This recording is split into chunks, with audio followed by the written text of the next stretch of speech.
Hello, in today's video I am going to be talking about the 9 books that I read during June 2024. This might actually be a record. 9 books in 1 month is a lot for me, and it was a shorter month. There was only 30 days in June.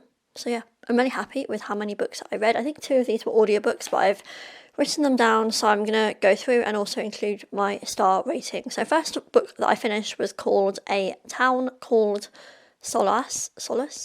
I don't know. So basically it was long listed for the Booker Prize in 2021. This is from an author, I think she was called Mary Lawson, but I hadn't previously heard of her, but someone commented on a previous video. Really happy that I found this author, and I'm keen to go back and read some more of her books. So basically it's all about Clara, who is a primary school aged girl, and her sister goes missing. The neighbour is like an elderly woman called Mrs. Orchard, and she's got a cat called Moses. Mrs. Orchard goes into hospital. Clara looks after Moses, but then Mrs. Orchard dies, but this girl called Clara doesn't know, so Mrs. Orchard decides to leave their whole house and her possessions to a boy, or like a man called Liam, who she knew as a toddler. When he was a toddler, he came over a bit and they formed a good relationship. So anyway, Liam comes over to the house and he ends up getting tangled in this, like, Clara's got a bit of, I don't know, she's having quite a tough time. Like, she's standing at the front window of the house waiting in like a vigil, waiting for her sister to come back. She just doesn't know where her sister has run off to. Overall, it was just really well written and with very vivid descriptions. I was able to connect with all of the characters, and I just thought it flowed really well, even though it was going through all these different perspectives. I did really like that book. Then I listened to an audiobook called The Hole We're In, and this was by Gabrielle Zevin. It's one of her earlier books. I'm going to come later to one of her most popular books. But anyway, I listened to this as an audiobook because I had a bit of long drives planned that month. And yeah, so it's all about this very religious Christian family who like to maintain appearances. And well, anyway, the dad goes back to do a PhD, and basically they're in a lot of debt, and they're like stealing from their children to pay off the debt and like pay for things. Like at the beginning there's a big wedding happening and the mum is really struggling to pay for it, but she's kind of not telling people what her money struggles are. They're kind of trying to maintain outward appearances, but they want the children to grow up and be religious and like go to a religious college or universities. But they kind of, I can't remember what the daughter's called, but they kind of like follow, it goes up, it's probably like over a few decades, the story.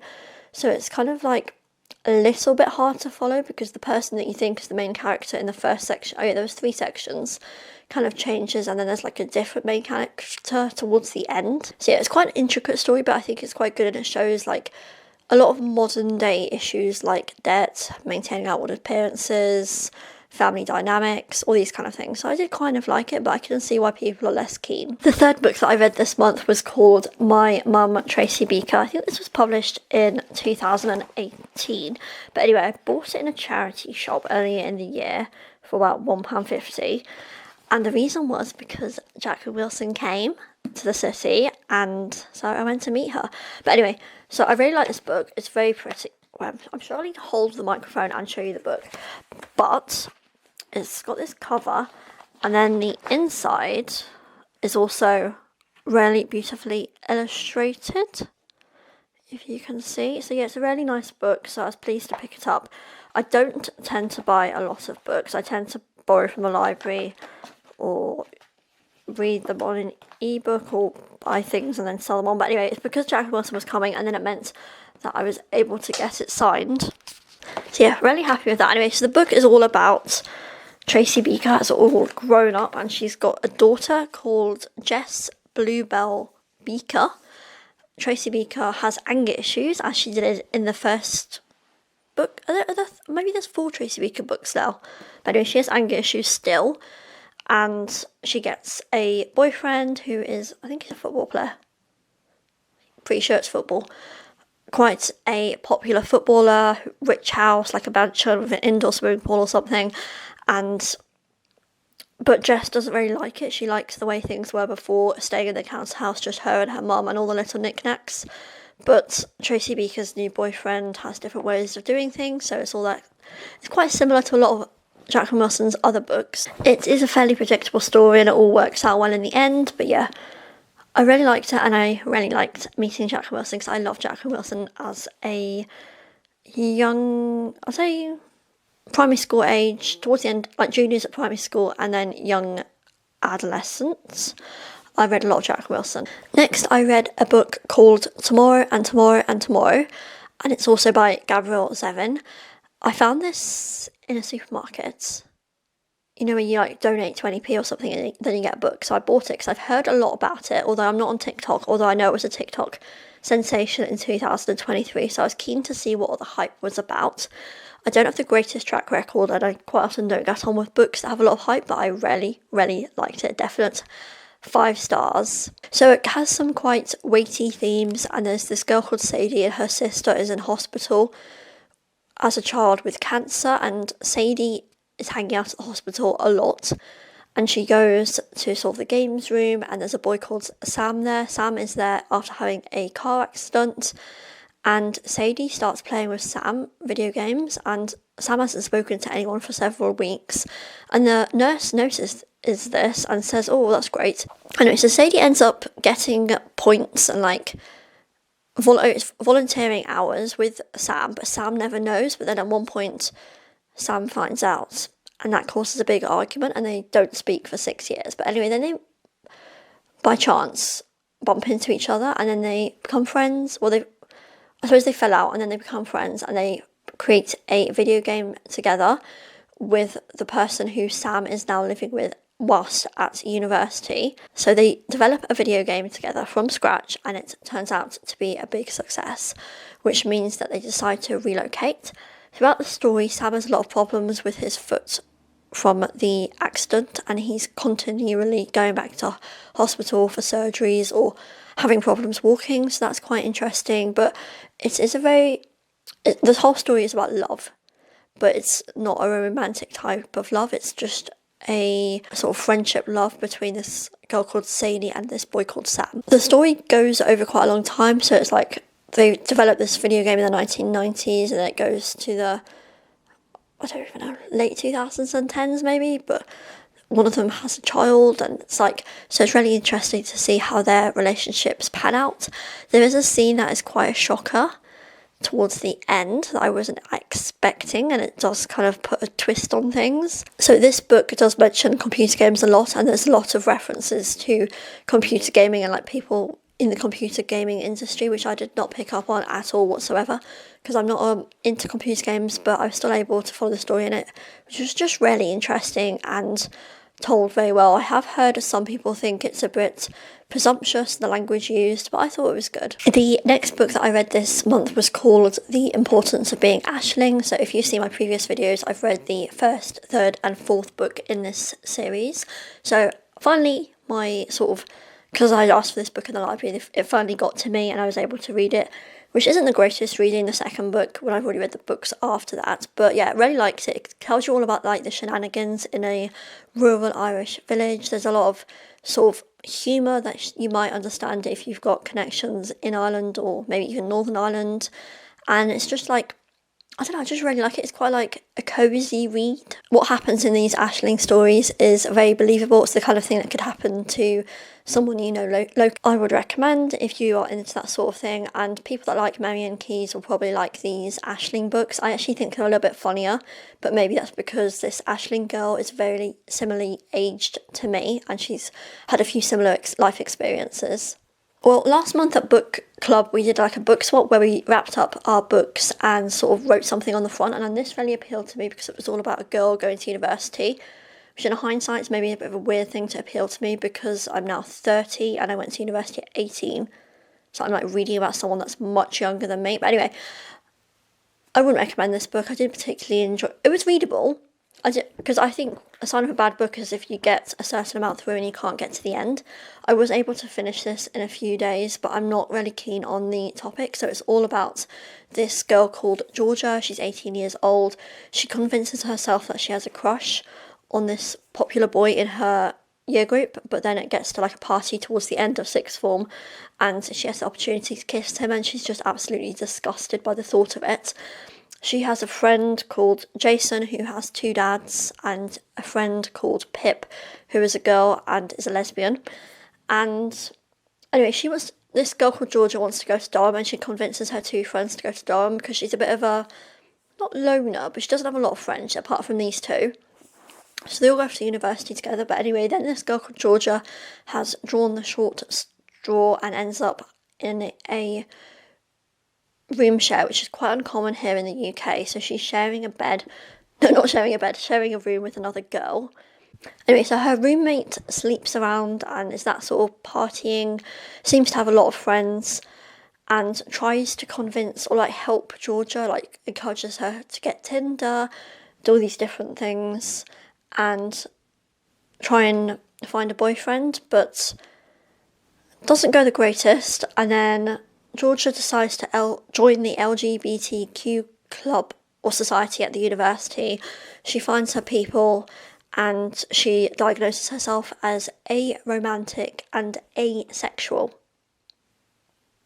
So basically the moral of the story is she felt like a bit of an outsider, and then she's decided that she is aromantic, or she feels like she's aromantic and asexual. So I learned that you can be asexual but also romantic, or you can be both, or you could just be asexual. You can just be like either, but she's both. So you might not have any romantic feelings but still want to have sex, or you might have lots of romantic feelings but not be interested in sex at all and be asexual. So I suppose I learned something, but didn't particularly like the story, and I wouldn't really recommend it because I think this book's obviously aiming at 13, 14, 15-year-olds. Next, I finished this book by Raj Patel, which I have been reading for a good maybe even 3 months. It's just been quite heavy going. It talks a lot about farmer suicide. My main issue with this book is that it was published in 2013, which I didn't know when I bought it, but it's just very out of date. I wish there was like a more up-to-date version. So I bought this online from World of Books, and what really annoys me is someone has gone through with a blue biro and marked so much and written things in the sides. And I didn't even select, I don't mind having a book, because you can select how good the condition or how worn out you want the book to be. So I don't think it should have been this worn out and like used, but it is.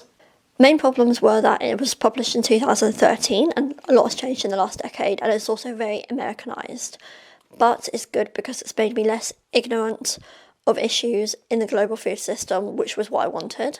So yeah, would recommend maybe. Then I read a book called The Screwtape Letters, written by C.S. Lewis. It was published in 1942, so it is 82 years old. I don't know why, I understand I had to Google what it was about because I did not understand. But anyway, it's all about this older devil is trying to advise his nephew devil on how to stop someone becoming a Christian. I'm pretty sure that's how it was. And I think it might have worked better if I'd listened to it as an audiobook, but I just was really confused and I couldn't work out what was going on. I think because it was being a bit like sarcastic and comic, I just couldn't, I don't know, I think my brain doesn't work this way. I'm contemplating putting this on my bookshelf and coming back to it in a few years, or decluttering it, because I didn't particularly gel with this book. The last book that I read was called Yellowface, and again, this was a big TikTok sensation in 2023. So I really wanted to read it, and then it came up on the library as an audiobook, so I thought, I'll just read it. It was only about 9 hours. It was very easy to read, and it was very pacey. Although I do think that's a bit of a strange thing for me to say because I was listening to it on 1.1 speed. But I do think the narrator really helped the story. I would have still enjoyed it as a physical book, but the narrator was really good and she put on the different accents, because I think historically I haven't always got on as well with the audio book. So basically there's this Asian girl called Athena, and then there's this white woman who is jealous of Athena. She goes to Athena's house one day and they decide to eat pancakes really, really quickly. Athena chokes on her pancake batter because it's a bit lumpy. She's on the ground, like, choking like this, and this other woman doesn't really step in, or she, like, completely freezes, can't remember how to do the Heinem manoeuvre, and so she kind of blames herself for the death of her friend choking, but then she notices that Athena has left a manuscript. So basically, a bit of backstory is like Athena's always been the better one of the two. She's always got the good publishing deals. She's always made more money and been more popular, and this other woman is jealous. Anyway, so she sees this Athena's notebook sitting there and she decides to take it, like steal it, before the ambulance or like people come to take Athena's body away. So this author is desperate to become known, and she thinks that maybe taking Athena's work, because Athena was always very secretive, she didn't share with her editors or her publishers what exactly she was working on. So it is believed that it is safe to take this notebook and work on it and publish it in her own right. It does very well, but then people start being suspicious because this is very similar to what Athena would do. The book covers a lot of social media trolling and like people picking on each other, so that's good, and I suppose it's very topical. Anyway, I found the book very readable, or like very easy to listen to, and it becomes like a psychological thriller towards the end.